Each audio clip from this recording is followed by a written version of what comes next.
కానీ ఎప్పుడైతే ఆ దేవునితో మనం సావాసం చేస్తామో, ఆ దేవునితో మనము ఎప్పుడైతే మనం ఆ దేవునితో మనం ఉంటామో, ఆయన మనకు తోడై ఉంటాడంట. దేవుని నామానికి మహిమ కలుగును గాక. గనుక వారు నీ మీద యుద్ధము చేయుదురు, కానీ నిన్ను జయింపకపోదురు. యుద్ధాలు వస్తాయి, రావా?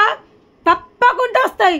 పోరాటాలు వస్తాయి, యుద్ధాలు వస్తాయి, భీకరమైన కార్యాలు జరుగుతాయి. అయినప్పటికీ ఏమంటుండు?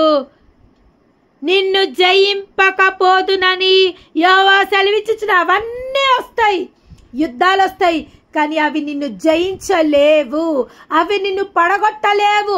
ఎందుకంటే పడగొట్టచాలని ఇత్తడి ప్రాకారముగా నేను నిన్ను చేసి ఉన్నాను. నువ్వు ఎవరు? ఇత్తడి ప్రాకారంగా నేను నిన్ను చేసి ఉన్నాను. ఏ దుష్టుడు నిన్ను పడగొట్టజాలడు, ఏ దుష్టుడు నిన్ను ముట్టజాలడు. ఎందుకంటే నీ దేవుడైన యెహోవా నీకు తోడై ఉన్నాడు. ఆ దేవుడు నీకు తోడై ఉన్నాడు. రాజులకు రాజు నీకు తోడై ఉన్నాడు. ప్రభువులకు ప్రభువు నీకు తోడై ఉన్నాడని దేవుడు సెలవివ్వడం జరుగుతుంది. వారు నీ మీద యుద్ధము చేయుదురు, కానీ